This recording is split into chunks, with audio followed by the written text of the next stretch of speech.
Assalamualaikum warahmatullahi wabarakatuh. Apa kabar Bapak Ibu semua, sehat? Alhamdulillah. Alhamdulillahi rabbil alamin alladzi arsala rasulahu bil huda wa dinil haqq liyuzhirahu 'alad dini kullih walau karihal kafirun. Asyhadu an la ilaha illallah wahdahu la syarikalah wa asyhadu anna Muhammadan abduhu wa rasuluhu la nabiyya ba'dah. Allahumma salli wa sallim ala sayyidina wa nabiyina Muhammadin wa ala alihi wa sahbihi ajma'in wa man tabi'ahum bi ihsanin ila yaumil qiyamah.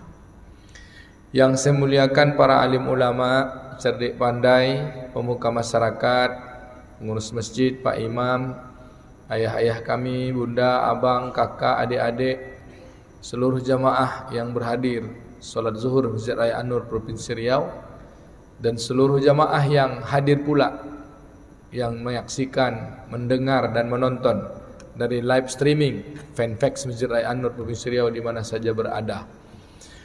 Yang besar tak dapat saya himbau gelar, yang punya nama tak dapat dipanggil nama, mohon maaf. Saya doakan kita semua senantiasa diberi Allah keberkahan, dirahmati dalam setiap urusan, terus diberi Allah ampunan dari setiap salah dan kesilapan selagi hayat di kandung badan. Harap dan pinta kita seperti doa Nabi SAW, berlimpah-limpah dengan kebaikan, dan sampai waktu ajal menjelang kelak sebagai penutup dari segala keburukan yang Nabi ungkapkan dalam doanya, Allahumma ja'alil hayatan ziyadatan li fi kulli khair wa ja'alil mautan rohatan li min kulli syar. Amin ya rabbal alamin. Bapak Ibu hadirin hamba-hamba kekasih-kekasih Allah, hari ini tanggal 19 Rabiul Awal tahun 1446 Hijriah, kita lanjutkan kajian qabla zuhur kita, membahas tentang 6 sifat utama dari para sahabat radhiyallahu anhum ajma'in yang ditulis di dalam kitab Ashabus Sittah,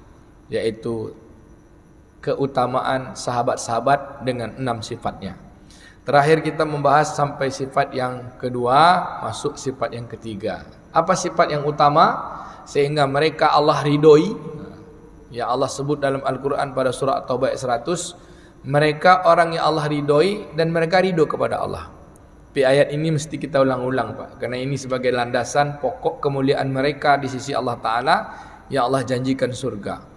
A'udzubillahi minasyaitonirrajim. Bismillahirrahmanirrahim. Wasabiqunal awwaluna minal muhajirin wal ansar wallazina tabi'uhum bi ihsan radhiyallahu anhum wa radu'an wa a'adda lahum jannatin tajri min tahtahal anharu khalidina fiha abada. Zalikal fawzul azim. Shadaqallahul azim. Orang-orang yang pertama sekali awal, sabiqun, orang yang awal masuk Islam bersama Islam, orang yang awal hijrah, yaitu orang-orang muhajirin, dan orang-orang ansar, dan orang yang mengikuti mereka. Allah ridho kepada mereka dan mereka ridho kepada Allah. Ini Pak, puncaknya seorang hamba itu dapat ridhonya Allah. Mereka masih di dunia udah Allah sebut ridho. Mereka suka, Allah sukai, dan karena mereka suka dengan Allah, apa yang Allah perintahkan dia suka kerjakan, apa yang Allah larang dia suka pula meninggalkannya, sehingga Allah suka kepada mereka. Apa kata Allah? Wa a'adda lahum jannatin tajri min tahtahal anhar.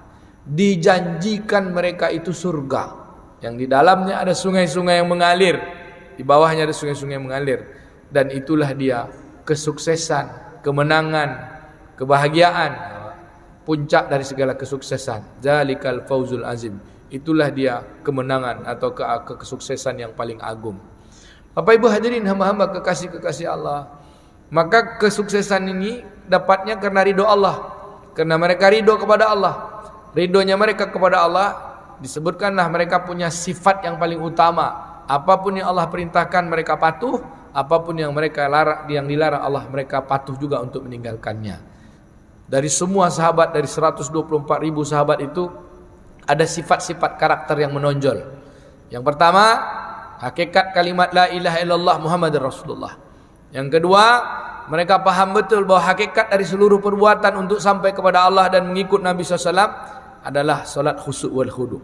Dengan solatnya menghadirkan kehuduan. Apa itu solat khusyuk? Solat yang disempurnakan seperti mana syariatnya solat, betul-betul menghadirkan diri dalam solat. Dan apa itu khudu? amal solat itu berlaku di luar solat. Khudu ini patuh, Pak. Jadi ada orang solat khusyuk tapi tak khudu. Solat ya, Pak, tapi tak khudu. Apa buktinya?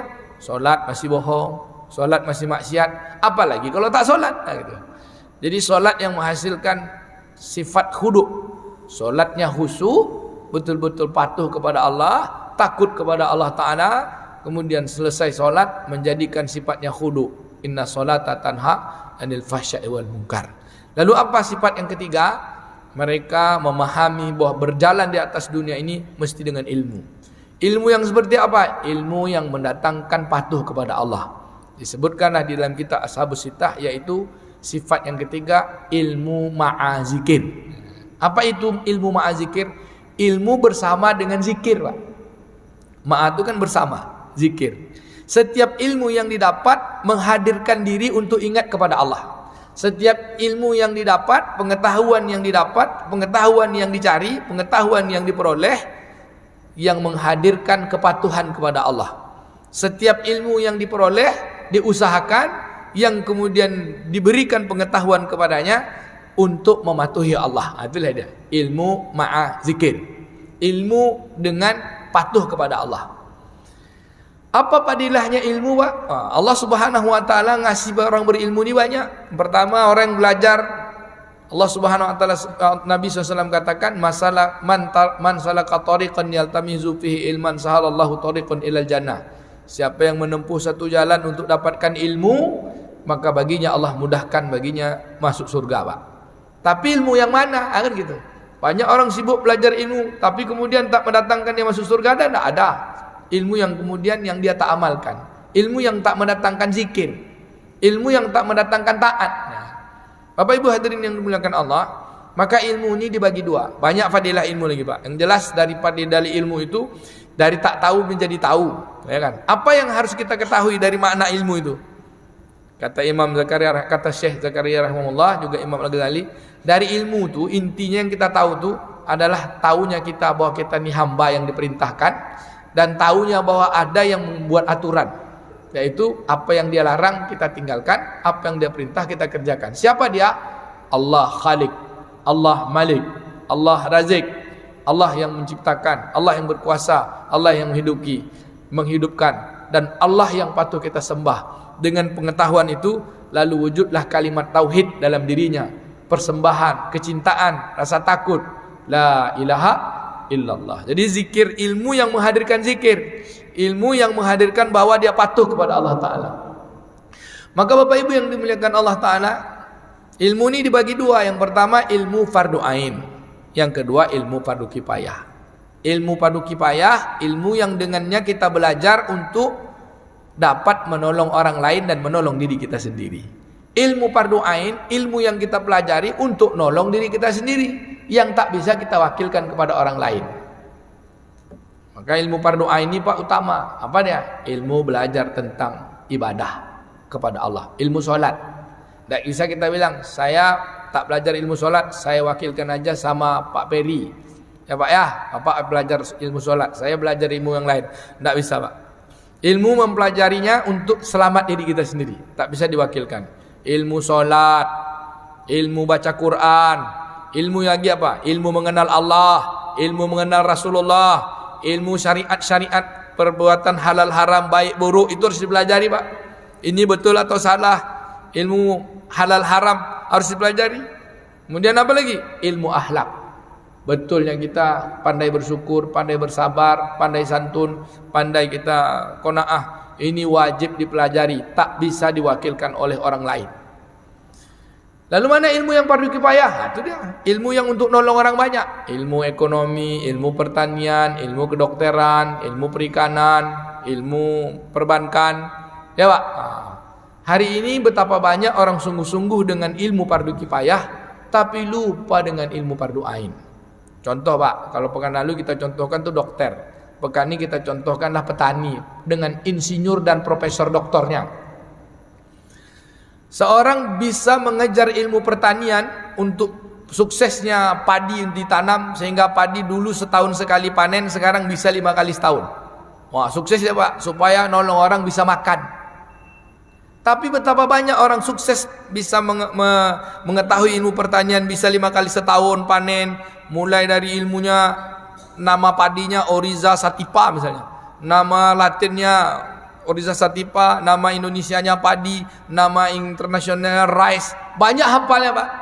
Tapi ternyata sudah bergelar profesor doktor, alif lam mim sajadah pun tak hafal ya Pak. Gitu. Dia berusaha sekolah sampai ke Amerika sana Pak, bersekolah sampai ke Jepang untuk menyelesaikan ilmu fardu kifayahnya. Tapi ilmu fardu ain di depan matanya dia tinggalkan. Al-Fatihah aja tak betul dia Pak, masih banyak salah Fatihah. Al-Fatihah saya wakilkan saja sama orang lain, tak bisa Pak. Kalau ilmu pertanian dia tuntut untuk mendapatkan kebaikan fardu kifayah, dapat pahala semua bagi orang banyak, iya. Tapi apakah ilmu itu nanti menyelamatkan dia dari azabnya Allah Ta'ala? Apakah ilmu itu mampu menghindarkan dia dari apa yang Allah haramkan, kemudian untuk patuh dengan apa yang Allah perintahkan? Bapak Ibu yang dimuliakan Allah, jangan salah fokus kita untuk mendidik anak-anak kita. Silahkan dengan ilmu fardu kifayah, jadi insinyur pertanian, jadi profesor pertanian, jadi profesor ekonomi, jadi profesor bidang kedokteran. Tapi jangan tinggalkan kepatuhan kepada Allah. Ilmu tentang solat, kata Nabi SAW, ma'azinallahu li abdin fi syai'in afdaluhu min raka'ataini yusallihima. Tidak ada satu pun yang Allah perintahkan, yang Allah izinkan kepada seorang hamba untuk melakukan apapun yang sesuatu itu melebihi daripada solatnya. Maka ilmu tentang solat itu harusnya lebih utama, karena profesional kita ini di depan Allah Ta'ala adalah menyembahnya. Jadi ada nak sekolah Pak, S1 jurusan solat, S2 jurusan khusyuk solat, S3 jurusan doa solat langsung dikabulkan Allah. Kenapa? Karena itu profesional seorang hamba. Fardu ainnya kita tuh di solat. Maunya ada Pak S1 solat, S2 solat, S3 solat, profesor solat. Maka Nabi ingatkan, solat. As-solatu miftahul jannah. Balik kita kepada bab ilmu.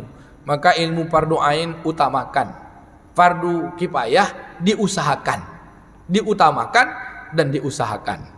Dengan ilmu maka terbukalah apa yang terbuka? Hak dan batil. Ini profesor tapi masih tak tahu juga hak dan batil. Hilanglah pengetahuannya itu, sehingga dibagi dua lah kelompok orang yang berilmu. Satu orang berilmu yang mengantarkan zikirnya kepada Allah, satu lagi orang berilmu yang jauh dari Allah. Jadi bukan disebut semua orang berilmu disebut alim. Ada orang ilmu itu beralim, tapi ada orang berilmu itu fasik. Maka dibagi orang yang berilmu 4 golongan. Satu muta'alim, yang terus berusaha belajar. Yang kedua mu'allim, yang terus dengan pengetahuannya ngajarkan orang untuk patuh kepada Allah. Yang ketiga baru mufaqihun atau mufaqihin, orang yang pakih, ini halal, ini haram, ini baik buruk, paham ya Pak. Baru yang terakhir, orang yang bijak, mu'arifin, yang bijak betul tahu Pak tentang keberadaan dirinya di hadapan Allah. Arif, bijaksana, bukan bijak menurut manusia tapi bijak menurut Allah Ta'ala.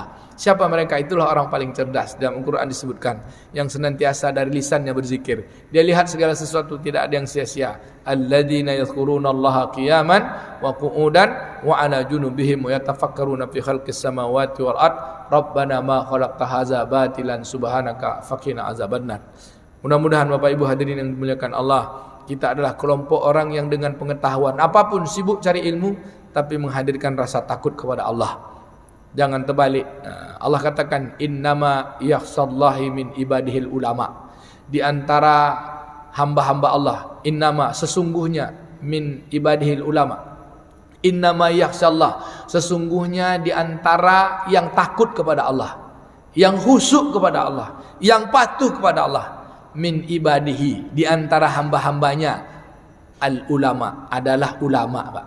Jadi kalau ada ulama tak patuh kepada Allah, bukan ulama, apa namanya Pak? Ular dalam semak. Ini dia, takut kita Pak, bahaya. Bapak Ibu hadirin yang dimuliakan Allah, mudah-mudahan kita pantas disebut ulama. Bukan bergelar profesor, doktor, insinyur, macam-macam gelarnya Pak. Gelar ulama itu Allah yang kasih, bukan manusia. Apa ulama? Nampak dari ekspresi dan perbuatannya, tahu betul yang Allah haramkan dan bersungguh-sungguh dengan apa yang Allah perintahkan, terutama yang wajib untuk disempurnakan. Semoga kita betul-betul jadi ulama, karena ulama adalah pewaris Nabi. Mulai dari sifat muta'alim, pembelajar, mu'alim, mengajarkan, mufaqih, memberi kepaham orang-orang yang berpaham, mu'arifin, orang-orang yang bijaksana.